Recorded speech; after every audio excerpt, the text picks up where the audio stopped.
Ola, que tal? Como están? Benvidos unha semana máis a Estelae. Hoxe recibimos no noso plató a Darío Villanueva, secretario da Real Academia Española e, como saben, ex-reitor da Universidade de Santiago. Señor Villanueva, moitísimas grazas por acompañarnos hoxe no Estelae.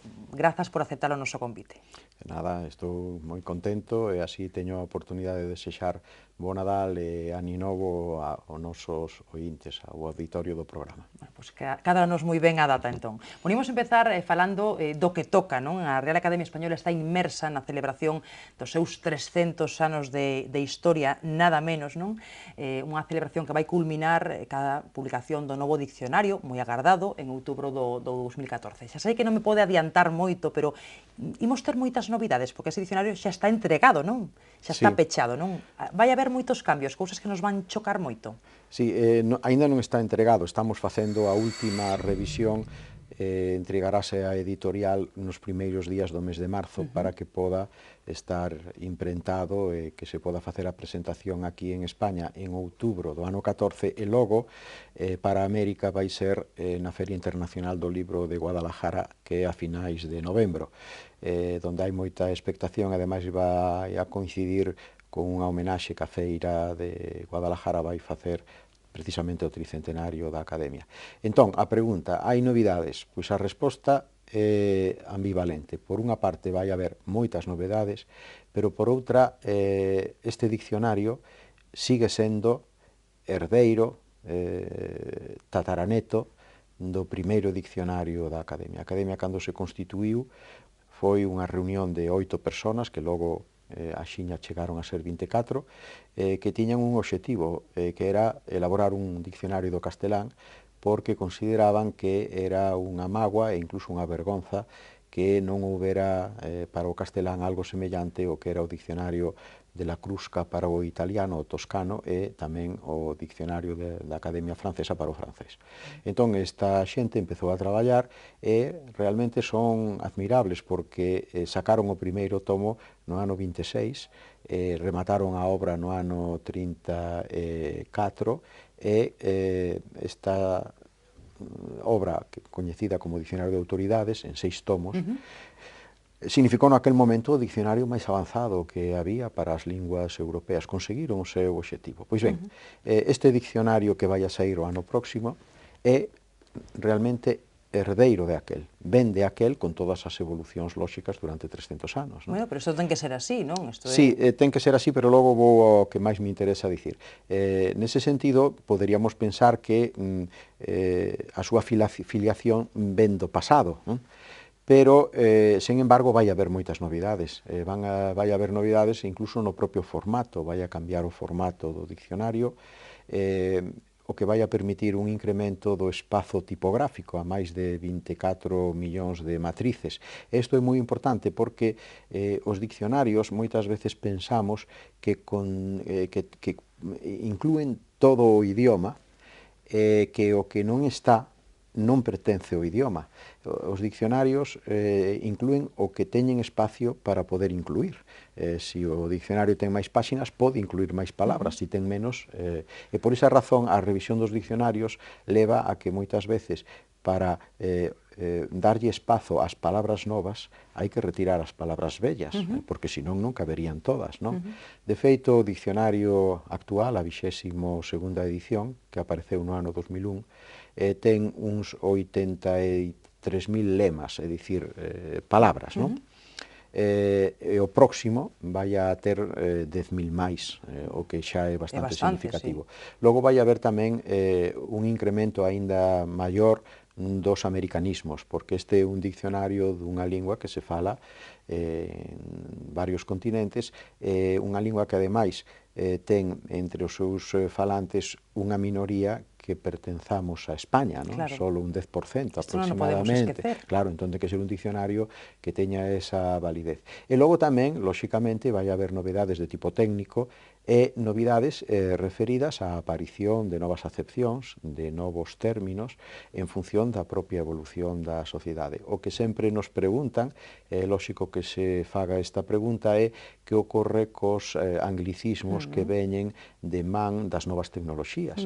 Evidentemente aí pois hai que procurar non sempre é posível, pero cando é, hai que esforzarse en que os anglicismos que veñen co aparato, co dispositivo, coa práctica, pois teña unha adaptación ao castelán ou español que sexa eficaz, non? Aí, ademais, non se pode inventar nada, nin forzar nada, porque a xente é a dona propietaria do idioma, o que a xente di o que ao final acaba impoñéndose. Pero, en fin, convén facer adaptacións. Por exemplo, aínda hai xente que utiliza o anglicismo tablet como masculino, di un plural que é absurdo, tablets. Estaba pensando nesa palabra, precisamente. Ben, aí a verdade é que isto é como o parto dos montes. O dicionario noso inclúe como novidade unha acepción nova de tableta. Hai tableta de medicina, hai tableta de chocolate, etc. E agora vai aparecer tamén tableta como dispositivo electrónico, con unha pantalla, no que se poden realizar distintas operacións de manexo de información, non? É aparentemente algo moi sinxelo, pero é algo moi importante, porque tableta é unha palabra de orixe latina, tanto no inglés como na nosa. É absurdo que nos recollamos o término de inglés e non o adaptemos para servir a expresar ese obxectivo. Por lo tanto, sí hai tamén novidades, pero esa dualidade quero destacala, sobre todo por unha razón, é que vivimos nun momento en que a sociedade está experimentando un cambio profundo mediante a presenza das novas tecnoloxías. Non temos por que dicir tanto novas tecnoloxías, porque a xente nova non considera que sexan novas, son as súas tecnoloxías. Naceron xa con elas. A era digital, os nativos digitais. Son persoas que xa naceron, igual que nós puidemos nacer coa radio ou coa televisión ou co teléfono, eles xa naceron cos ordenadores e con internet, non? Pero isto está cambiando profundamente a realidade, a propia sociedade e, sobre todo, a comunicación interpersonal. Entón, o diccionario non pode quedar alleo a estos cambios, de xeito que nós, coincidindo coa aparición da 23ª edición, imos convocar un simposio internacional sobre o futuro dos diccionarios na era digital. Os diccionarios xa non van a ser o que antes eran. Non van a ser libros, os diccionarios van a ser bases de datos digitais. O que non quere dicir que deixemos de facer libros que sexan diccionarios, pero o orden é distinto. Agora hai diccionario como libro do que se fai unha presentación digital, por exemplo, na nosa páxina web. Moi utilizada, por certo. Claro, moito. No futuro vai a ser o revés. O diccionario vai ser digital na súa concepción e na súa elaboración, e logo haberá subproductos en forma de libro con distintas versións dese diccionario. Ese simposio, lóxicamente, van a estar presentes os lexicógrafos e os lingüistas, pero logo tamén os editores dos grandes diccionarios europeos, o Duden alemán, o Zingarelli italiano, o Petit Robert de Francia, o Oxford inglés, e tamén algún importante diccionario portugués editado en Brasil, e logo tamén vamos a convidar os productores e distribuidores de dispositivos electrónicos e de contidos para eses dispositivos, desde Microsoft hasta Google e tamén, por exemplo, por suposto, empresas máis próximas a nós, como poda ser Telefónica, que ten unha presenza moi destacada neste eido. En todo caso, fío do que apunta, a Academia non inventa as palabras, a Academia un pouco adáptase e ten que verificar que esa palabra teña unha certa permanencia, non? Que non sexa pasaxeira, porque... Sí, ese é un asunto moi delicado, porque moitas veces danos a sensación de que hai persoas que creen que a Academia crea as palabras e que logo as intenta impoñer. Eso é absolutamente contrario á natureza das cousas. A Academia o que fai é recoller a lingua e codificala, depurala, en certo modo institucionalizala. Pero calquer proposta que a Academia fixera no sentido de impoñer algo estaría condenada ao fracaso, porque o idioma é un patrimonio absolutamente democrático. As linguas pertencen a quen as falan e somos nós os que somos propietarios da lingua e os que podemos facer os cambios nela. En relación a isto, evidentemente agora temos, por sorte, xa que falábamos do mundo das novas tecnoloxías, ou desas tecnoloxías que xa non vamos a chamar novas, eso non só favorece moito a difusión, a distribución dos contidos do diccionario. Por exemplo, a min pásanme todos os meses o estadillo das consultas que o diccionario en liña, gratuito, da Real Academia Española ten. Este mes pasado foron 39 millóns. Baixou un pouco, porque o mes anterior foran 45 millóns, pero temos unha media de 40 millóns de consultas ao mes. Moitas eran miñas, por certo. Sí, miñas tamén. Eu sei que os periodistas, os xornalistas fan un uso moi intenso desto, o que é perfectamente lóxico, porque ter o diccionario na propia pantalla o tempo que un pode estar escribindo e tendo algunha dúbida, non? Entón, isto significa que o diccionario está prestando por esta vía da difusión digital un servizo, eu penso que moi apreciável, pero, ademais desto, a informática transformou, pero isto xa hai 30 anos, a maneira de facer os diccionarios, porque nós na Academia, ao longo destes 300 anos, guardamos as fichas incluso dos propios fundadores. Os diccionarios facíanse mediante a distribución de cometidos entre os académicos e cada un deles, cunhas fichas de cartulina, facía as súas anotacións e logo eso xuntábase e organizábase alfabéticamente e de aí saía o diccionario. Agora, isto faise de maneira informática e, sobre todo, contando con un instrumento potentísimo que a min me gusta sempre mencionar, aparte de que é un instrumento dirixido por un académico galego, o meu compañeiro da Universidade de Santiago, Guillermo Rojo, que é o que chamamos o corpus do español do século XXI. Eso consiste en que cada ano se meten na memoria 25 millóns de formas. Non son 25 millóns de palabras, porque non hai tantas en ningunha lingua. Son 25 millóns de realizacións das palabras do castelán con diversas procedencias en diversos contextos. Ademais, o 70% desas formas tómanse do español americano e filipino e o 30% do peninsular, non? As fontes son, ás veces, tamén orais, radio, televisión, música, pero logo está a prensa, está a literatura, a política, a economía, a publicidade, a medicina. De todo eso recíbense, digamos, organízanse e rexístranse esas formas, 25 millóns cada ano, de xeito que estamos xa chegando aos 300 millóns de formas. Que utilidade ten isto? Pois é evidente, cando temos dúbidas sobre o significado real dunha palabra, sobre a forza que ten nunha rexión ou noutra rexión hispanofalante, quero dicir, simplemente nesa base de datos inmediatamente aparece a palabra co seu contexto, coa súa localización xeográfica, coa súa localización tamén cronolóxica, e iso axuda moito e ademais no seu contexto, para ver exactamente que significado pode ter, porque o significado dunha palabra non só o dá a súa etimoloxía, sino que dá sobre todo o contexto en que se usa. E hai moitas diferenzas entre os académicos a hora de decidirse ou a incorporar estas novas formas. É frecuente que non haxa consenso? O consenso aparece sempre ao final, non?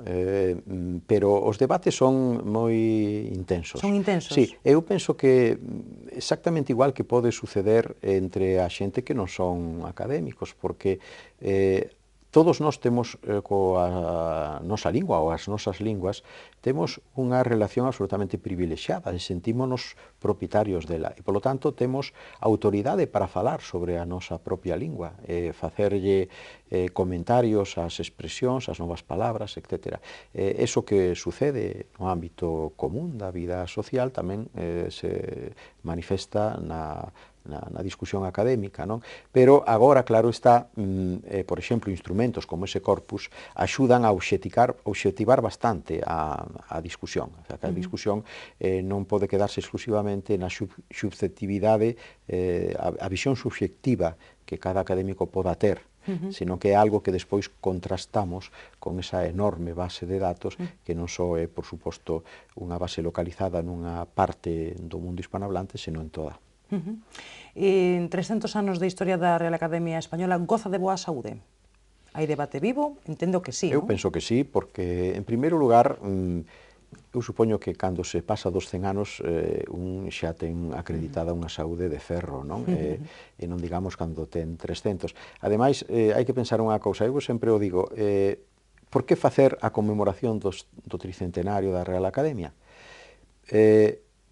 Cando se celebra, o mellor dito, cando non se celebra o primeiro centenario? 1812, 13, 14. Que pasaba? España estaba invadida por Francia, había unha guerra de liberación, os académicos estaban divididos, unha parte continuaba en Madrid no entorno do rei francés, José Bonaparte, e outra parte estaba en Cádiz facendo a Constitución. Por lo tanto, era imposible conmemorar nada. Que pasa cando o segundo centenario? A Academia únicamente fai unha sesión privada, recordando a efeméride, pero aducindo que aqueles tempos comezaba a Guerra Europea, tampouco eran os máis doados e convenientes para facer unha conmemoración. Podería decirse agora, tampouco estamos en momentos bollantes, bueno, pero en comparación nada, claro, non? pero agora sí que había que facer algo, incluso si temos unha conciencia moi aguda da crise profunda na que estamos sumidos, o mellor non ven mal recordar que hai 300 anos se creou algo que mostrou a súa utilidade e que sigue vivo e que sigue adaptado ás circunstancias actuais, non? Bueno, celebrar, eu creo que hai motivos para celebrar, o que pasa é que mellor ten que ser dunha maneira un pouco austera, non? Que é unha palabra que tamén está de moda, porque tamén a Academia tivo o seu recorte orzamentario, non? E ten que adaptarse tamén o orzamento do que dispón agora, non? Sí, o que sucede, sin embargo, é que esta é unha información que o mellor non é tan coñecida como se podería pensar. A Academia non é un organismo do Estado, non é unha institución pública.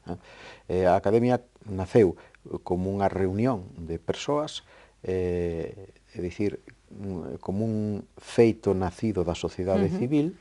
Eso sí, esas persoas comunicaron a xiña que estaban constituindo unha académica para crear un diccionario o rei Felipe V, e o rei, un ano máis tarde, no ano 1714, concedeulles a condición de real, en contra, por certo, da opinión do Consejo de Castilla, que viu moi mal a creación da Academia como un posible centro de influencia. Entón, o rei tivo que impoñerse para que fora considerada real, pero nunca foi unha dependencia administrativa do Estado, non é como un ministerio, como unha universidade, non? E así continúa sendo. De feito que, no momento mellor, a financiación pública procedente do Estado non chegaba ao 50% do presuposto do orzamento da Academia. O resto son recursos propios, entonces. Sí, claro, e agora baixou a aportación do Estado, como está ocurrindo con as outras academias e con outro, en fin, con casi todo, pois baixou nos últimos 3 anos casi un 70%. Pero a Academia, en certo modo, resiste mellor a crise porque ten os recursos propios que veñen fundamentalmente do seu labor en producción de obras como diccionario, gramáticas, ortografías, etc. E logo tamén da existencia dunha fundación pro RAE que preside o rei e que é unha fundación que capta recursos que axudan a manter a actividade académica. Porque o tempo avanza, temos que introducir outras cuestións. Falaba vostede antes dos nativos digitais, estamos efectivamente na era digital. A vostede preocúpalle o feito de que nos digan continuamente pais e profesores, nos alerten de que os mozos escriben moi mal, e en parte debido a este uso tan reiterado das redes sociais, da internet, deste sistema de mensaxería tan inmediato. Preocúpalle esa cuestión? A min non me preocupa demasiado por unha razón. Esta é unha historia repetida, non hai nada novo debaixo do sol. Cando apareceu a tecnoloxía máis potente no ámbito da comunicación, que foi o descubrimento do alfabeto fonético, no que hoxe é Irak, 3.500 anos antes de Cristo, aparece a escrita, comeza a historia. Pois os gregos asimilaron inicialmente moi mal esa invención. Concretamente, Sócrates, que era un filósofo ágrafo, non escribiu ningunha obra, sabemos o pensamento de Sócrates polos seus discípulos, Platón fundamentalmente, que transcribiron o que eran as súas ideas. Pois ben, nun dos diálogos de Platón, o Fedro, aparece Sócrates atacando duramente a escrita como unha tecnoloxía perversa que vai a facer que as persoas perdan a memoria. O sea, que ese sentido apocalíptico sempre existiu. Non? Agora se fala, por exemplo, de que nas comunicacións rápidas electrónicas hai moitas abreviaturas. Bueno, nos manuscritos medievais hai moitísimas abreviaturas tamén, porque era algo motivado pola mesma razón que pode funcionar agora, había que aforrar diñeiro e tempo. E, sen embargo, esas abreviaturas non acabaron destruindo a coherencia dun idioma. Os meus estudantes, cando me poñen un SMS ou incluso ás veces un correo electrónico, recurren a algunhas abreviaturas, eu tamén o fago, pero cando me escriben un traballo ou fan un examen, nunca poñen abreviaturas, porque eles mesmos saben que cada rexistro é pertinente nun determinado momento, en unha determinada circunstancia. Eu non penso que debamos ter esa idea apocalíptica de que a tecnoloxía última vai a acabar con cousas tan sustantivas e tan básicas como é a escrita, a expresión, etc. Evidentemente, pode haber un momento inicial de impacto que modifique moitas cousas, non? Efectivamente, hai incluso estudios de psicopedagogos que falan de que as novas xeneracións nas enquisas que les están a facer están perdendo unha certa capacidade de concentración en mensaxes densos, longos e complexos, porque a comunicación, sobre todo en internet, é moi de flashes, moi de ráfagas, de instantes, moi intensa, pero pouco sostida no tempo. Pero eso non quere dicir que a humanidade vai a perder esa capacidade de entender as cousas complicadas se se esforza nelo. E, sobre todo, o fundamental sigue sendo a educación. A educación é o momento chave para que adaptemos os novos recursos tecnolóxicos á mentalidade, á maneira de relacionarse co mundo que teñen os novos mozos e mozas. Outra cuestión que tamén dá moito que falar, a Academia se lle pide moitas veces que retire tal ou cual acepción dunha palabra que se considera ofensiva. Tampouco é que a Academia introducira esas acepcións, recolleunas, certificounas, pero non as inventou, como dicíamos antes, non? Ás veces non senten esas presións, non, que lles chegan. Sí, continuamente, é unha dos frentes abertos, e aí nós temos unha postura que eu penso que é a única que podemos adoptar. Non é admisível un diccionario políticamente correcto, porque a lingua non é políticamente correcta. Xa o dicía Aristóteles na política, dicía as palabras valen para o xusto e para o inxusto, para o conveniente e para o que non o é. É dicir, nós utilizamos as palabras para enamorar, para requebrar, para adular, pero tamén utilizamos as palabras para insultar. Hai uns días presentouse unha tese na nosa Facultade de Filoloxía sobre o insulto en galego. É unha tese moi interesante, pero evidentemente todas as linguas tamén sirven para insultar, e os insultos son arbitrarios, moitas veces son canallas, son inxustos, pero aí están. Que vamos a facer? Vamos a facer un diccionario seráfico, ben pensante, unha especie de diccionario só de palabras bonitas, é unha cousa absurda, porque ademais ese tipo de reivindicacións nunca rematarían. Sempre habería alguén que aduciría cunha determinada palabra e resulta ferinte para unha determinada sensibilidade. Por suposto que unha palabra canalla este no diccionario non significa que o diccionario e a Academia fagámoslle propaganda para que se use esa palabra, non? Simplemente está rexistrada. Logo, o uso da palabra corresponde á vontade de cada un dos falantes, non? O sea que iso, evidentemente, ten que ser así, non pode ser doutro xeito, e nós o que temos que defender é simplemente que o que aparece no diccionario está acreditado polos usos, é que non podemos andar con esas peneiras, porque, fíxese, cando o Dicionario de Autoridades apareceu no ano 26, o primeiro tomo, no prólogo, os fundadores din, este diccionario contiene las palabras más importantes de la lengua castellana. Eso sí, advertimos que non incluiremos ni los nombres propios, o que é razonable, porque senón o diccionario crecería, ni aquellas palabras que designan objeto indecente. Efectivamente, nese diccionario non aparecen as palabras que describen os órganos sexuais, elementos relacionados coa fisioloxía. Hoxe sería admisible isto, evidentemente non, sería unha pacatería, unha gazmoñería que non se admitiría. No diccionario ten que estar toda a terminoloxía do corpo, no? E do sexo. Entón, a corrección política parece como se fose outra vertente de eso, non? Desa especie de pacatería e de gazmoñería que o diccionario non pode aceptar, non? Pediría media hora máis de programa, porque non me chegou a nada, non me chegaron a nada estes minutos, pero me gustaría pedirlle tamén unha opinión antes de rematar sobre como está neste momento, como ve vostede a universidade. Vostede segue sendo docente, foi reitor, coñécea moi ben, vive momentos moi complicados. Vostede como percibe toda esa situación?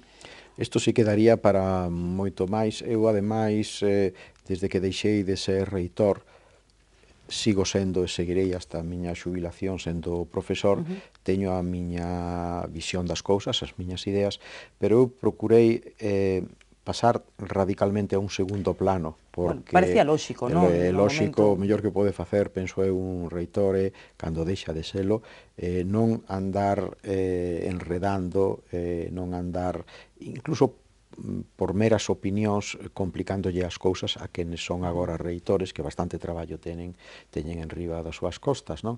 Eu, únicamente, o que diría é algo que a min tenme absolutamente disgustado e abrallado, é que fálase continuamente do Plan Boloña e atribúese ao Plan Boloña moitos dos males reais da universidade nosa actual.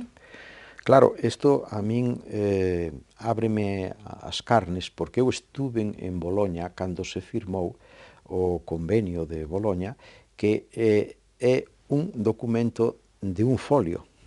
En el, únicamente, o que se di é que hai que procurar que os sistemas universitarios europeos teñan equivalencias doadas para que se poda producir a libre circulación dos estudantes por toda Europa. Isto é o parto dos montes, porque iso xa había na época medieval. Na época medieval un podía empezar a estudiar en Salamanca, marchaba a Oxford, pasaba por Boloña e terminaba en Coimbra. Agora o que se quere no escenario da Europa Unida, onde hai libre circulación de profesionais, que tamén haxa unha libre circulación dos estudantes mediante un sistema en donde o crédito docente sexa equivalente e logo os grados sexan tamén equivalentes. Eso é Boloña, non máis. Sin embargo, aquí en España, sobre esa idea de Boloña e utilizando en vano a palabra da universidade máis antiga do mundo, apareceu toda unha parafernalia complicadísima, moitas veces burocratizadora, que está afogando a creatividade e a productividade das institucións universitarias. Eso para min é terrible. Eu loitei bastante na miña época de reitor contra a burocratización e agora se lle está atribuindo o Plan Boloña algo que nunca estivo nel, no Acordo de Boloña do ano 2000, que é esta burocratización absolutamente despiadada que ás veces parece que está caendo sobre a universidade. Bueno, unha mágoa que non teñamos máis tempo. Vai ter que volver a Xiña, prométamo, que volverá a pasar por aquí, que sei que está continuamente en Compostela, entre Compostela e Madrid, non? Sí, sí. Pero me gustaría, para rematar, esta vez sí, di vostede que vai seguir sendo profesora ata a súa xubilación, e dicir que lle gusta o contacto cos alumnos, pero tamén lle gusta, eu creo que está moi contento na RAE, non? Como secretario da RAE. Imagino que o balance é moi bo, non, destes anos. Sí, porque eu son filólogo, eu fui un reitor por ser profesor de filoloxía. E para un filólogo, a Real Academia Española, como tamén a Academia Galega, son lugares de privilexio. Non somos moitos os que chegamos a ser académicos, hai moitos que o merecerían, tanto como a nós. Na Real Academia Española pois hai 46 sillóns, nada máis, sillóns onde o grupo máis importante e máis numeroso é o dos escritores. O que a min pareceme totalmente lóxico, porque os escritores teñen un dominio e unha capacidade creativa en relación ao idioma verdadeiramente admirável, non? Pero despois o segundo grupo en importancia é o dos filólogos, a maioría lingüistas, cousa que eu non son estrictamente, senón máis ben estudoso da literatura, pero en fin, aí formamos corpo. E logo hai tamén pois, representantes da arquitectura, da ciencia experimental, da medicina, do dereito, da economía, que tamén aportan, pero isto xa en posicións minoritarias, non? Entón é un lugar onde un filólogo pode facer aquelo para o que se preparou e logo convive con persoas extraordinariamente interesantes, non? Incluso as discusións que as hai teñen unha altura e un nivel que un aprende moitísimo con ela. Os profesores non só ensinamos, sino que tamén somos moi sensibles a aprender, a continuar aprendendo ata o final. Na academia estou, en certo modo, vivindo un segundo período de estudante non nunha universidade, senón neste novo ámbito. Bueno, pois témolo que deixar moi o meu pesar, foi un auténtico placer, de verdade, telo por aquí, non me chegou a nada a entrevista, quedaronme 1000 cousas que preguntarlle, así que nada, pois convido a volver xa cando a súa axenda llo permita, non? A súa disposición. Dende logo, cando se publica o dicionario, terá que vir, para comentar un pouco algunha das novidades. Sí, porque eu agradezo moito estes convites, porque o poder da comunicación a través dos medios é extraordinario. É unha institución como a Academia necesita explicar o que fai, porque ás veces pode dar a sensación de que está moi aillada da realidade, e iso crea fantasmas que nos gustaríanos que non callaran, e para iso nada mellor que dispoñer dun espazo tan agradable e tan positivo como este. Bueno, pois non falamos nin dos medios de comunicación, nin dos políticos, que tamén lle quería preguntar, pero deixámolo para outra. Moitísimas grazas por acompañarnos, como lle decíamos, pois, como decía vostede, bo Nadal tamén para vostede e boa entrada de ano. Igualmente. Grazas a todos por seguir unha semana máis o Estelae. Nos volvemos dentro de 7 días para falar, como facemos sempre, cos protagonistas da actualidade.